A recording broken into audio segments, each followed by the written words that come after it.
আমার কলকাতা নিউজ, কথা হবে সামনাসামনি।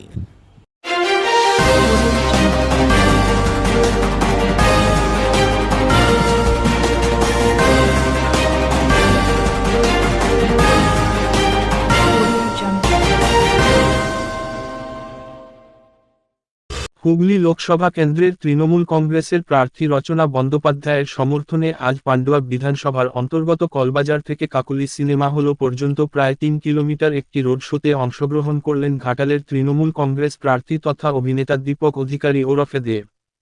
অভিনেতা অভিনেত্রীকে দেখার ভিড়ে চোখে পড়লেও নাজেহাল হতে হলো সাধারণ মানুষসহ জরুরি পরিষেবার অ্যাম্বুলেন্সকেও। দেব রচনা রোড শোয়ের ঠিক আগের মুহূর্তেই পান্ডুয়ার সবথেকে ব্যস্ততম রাস্তা, যেখানে সামনেই রয়েছে পান্ডুয়া গ্রামীণ হাসপাতাল, সেই রাস্তায় মানুষের ভিড় সামলাতে যথেষ্ট বেগ পেতে হয়েছে পুলিশ প্রশাসনকে। রোড শো শুরু হওয়ার ঠিক মুহূর্তে পান্ডুয়া গ্রামীণ হসপিটালের দিক থেকে একটি অ্যাম্বুলেন্স কল বাজারের দিকে আসতেই আটকে পড়ল দেব ও রচনা গাড়ির সম্মুখে। অ্যাম্বুলেন্সে থাকা রোগীর পরিবার বাইরে থেকে আর্তনাদ করতে থাকে। অনেক অসুবিধার সম্মুখীন হতে হয় অ্যাম্বুলেন্সে থাকা রোগীর পরিবারকে, কিন্তু অ্যাম্বুলেন্স দাঁড়িয়ে এগিয়ে চলে দেব ও রচনার প্রচারে গাড়ি। এই বিষয় নিয়ে বিরোধীরা কটাক্ষ করেছে শাসক দলকে।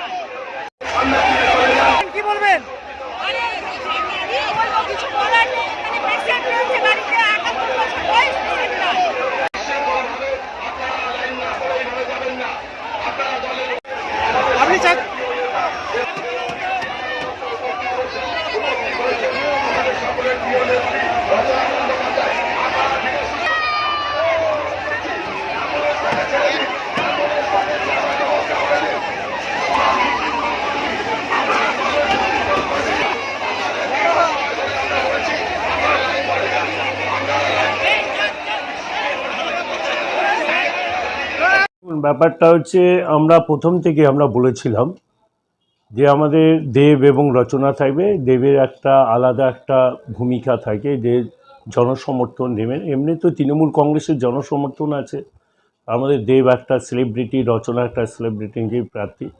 হাজারে হাজারে মানুষ আজকে দেখে রাস্তায় নেমেছে। আমি বারবার মাইকে অ্যানাউন্স করেছি যে কোনো অ্যাম্বুলেন্স বা কোনো সরকারি পরিষেবা যদি কোনো রাস্তা দিয়ে যায়, তাকে আগে ছেড়ে দিতে হবে। এবার দেখুন, হাজার হাজার লক্ষ লক্ষ মানুষের সামনে কিছু বাজে মানুষও ঢুকে যেতে পারে। আমরা সবসময়, আমি নিজে অ্যাম্বুলেন্স, আর তার আগে একটা নয় 2-3টে গেছে, আমি নিজেও পাস করিয়ে দিয়েছি। এবার যেটা করেছে সেটা আমরা দেখব তদন্ত। আমরা তো বারবার বলেছি যে কোনো মিটিং মিছিলই হোক, রাস্তার ধারে বা যানবাহন কোনো আটকে বা কোনো সরকারি পরিষেবা কোনো আটকে কোনো মিছিল মিটিং করা যাবে না। সেটা আমাদের আপনারা যেরকম বলছেন, অনেক আমাদের তৃণমূল কংগ্রেস মেয়েরা সহযোগিতা করেছে, তাদেরকে অসংখ্য ধন্যবাদ জানাই। যারা করেছে সেটা দেখব, অ্যাকচুয়ালি করা উচিত নয়। রীতিমতো কান্নাকাটি শুরু করে দিল যে অ্যাম্বুলেন্স যাদের ছিল, মানে না ছাড়লে পেশেন্ট প্রায় মারা যাবে এরকম অবস্থায়। মানে এটা কি তাহলে বললেন পুলিশ প্রশাসনের ব্যর্থতা? না, পুলিশ প্রশাসন সহযোগিতা করেছে। হয়তো বললাম যে হাজার হাজার লক্ষ লক্ষ মানুষ হয়েছে। এবার সব দিকটা কোথা দিয়ে কে এসে আটকে দিয়েছে, হয়তো আনন্দ বা কোনো কিছুর মাধ্যমে, কিন্তু আনন্দ করতে গিয়ে নিরানন্দ তো আমরা চাই না। কিন্তু পরিষেবা আমরা সবসময় বলেছি যে অ্যাম্বুলেন্স কেন, যে কোনো সরকারি গাড়ি গেলে আগে ছাড়তে হবে। কী কারণে কারা করেছে সেটা দেখতে হবে, দলের মধ্যে খোঁজখবর নিয়ে দেখতে হবে। আমরা তো চাই না যে অ্যাম্বুলেন্স করে কোনো রুগীর ক্ষতি হোক, এটা আমরা চাই না, দলও চায় না, আর মুখ্যমন্ত্রীও চায় না। অ্যাম্বুলেন্সটাকে আটকে দেওয়া এইভাবে অনেকটা মৌসুম হবে, এটাকে আপনি সমর্থন করেন? না, একদম সমর্থন করি না। এটা বললাম তো, সমর্থন করি না। কিন্তু একটা সেলিব্রিটি, যে দেবের যে জনপ্রিয়তা, রচনা ব্যানার্জির যে জনপ্রিয়তা, আপনারা দেখেছেন হাজার হাজার লক্ষ লক্ষ আজকে মানুষ রাস্তায় দুধারে যেভাবে রয়েছে, যেখানে 1 ঘন্টার পরে কথা, সেখানে প্রায় 2.5 ঘন্টা 3 ঘন্টার সময় লেগেছে। একটা জায়গা থেকে প্রায় 3 কিলোমিটার রাস্তা পরিক্রমণ করতে 3 ঘন্টার সময় লেগেছে। আপনি দেখুন তো মানুষ কত আবেগে উদ্দীপনা এসছে। দেখুন, অ্যাকচুয়ালি রাজনৈতিক দলের মিছিল সব দলই করে থাকে, আমরাও করি, বড় র্যালি হয় তো। কিন্তু যেখানে আমরা সবসময় একটা প্রাধান্য দিয়ে থাকি, সেখানে যদি কোনো রুগী থাকে, মানে অ্যাম্বুলেন্স আছে, রুগী আছে, তাদেরকে সবসময় টপমোস্ট প্রায়োরিটি দিয়ে যতই ভিড় থাকুক না কেন, তাকে সেইখান থেকে বার করে দেওয়াটা আমাদের কাছে সবসময়ের জন্য প্রায়োরিটি থাকে।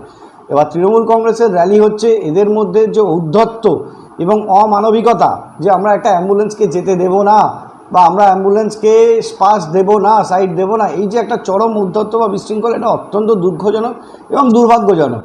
কারণ পেশেন্টের বাড়ির লোক ওই অবস্থায়, তাদের যে কন্ডিশন থাকে সেটা হয়তো আমরা কোনো দিন সেই জায়গায় থাকলে বুঝতে পারবো, এটা আদারওয়াইজ আমাদের পক্ষে বলা সম্ভব না, বোঝা সম্ভব না।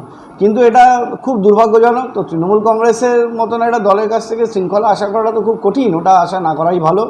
আর তাছাড়াও তারা যে এতটা অমানবিক হয়ে গেছে এটা কল্পনা করা যায় না। আর যদিও আমরা জানি তারা অমানবিক, তাদের মধ্যে মানবিকতা বোধ ব্যাপারটা আছে কিনা সন্দেহ আছে, কিন্তু এই ধরনের একটা ঘটনায় অবশ্যই তাদের উচিত ছিল, দলের যারা কার্যকর্তা আছেন এবং দলের যারা নেতাকর্মী আছেন না, তারা এখানে ব্যবস্থা করে সেই অ্যাম্বুলেন্সটিকে বার করে দেওয়ার যথেষ্ট উপযুক্ত ব্যবস্থা করা তাদের উচিত ছিল। প্রশাসনেরও তৎপরতা আরও দরকার ছিল, তাহলে তো এই ধরনের ঘটনা ঘটে না। আর এগুলো যদি না করে তো আগামী দিনে অনেক র্যালি হবে, তখন তাতে আরও খারাপ কন্ডিশন হতে পারে, প্রশাসন যদি তৎপর না থাকেন। আমার কলকাতা নিউজ, কথা হবে সামনাসামনি।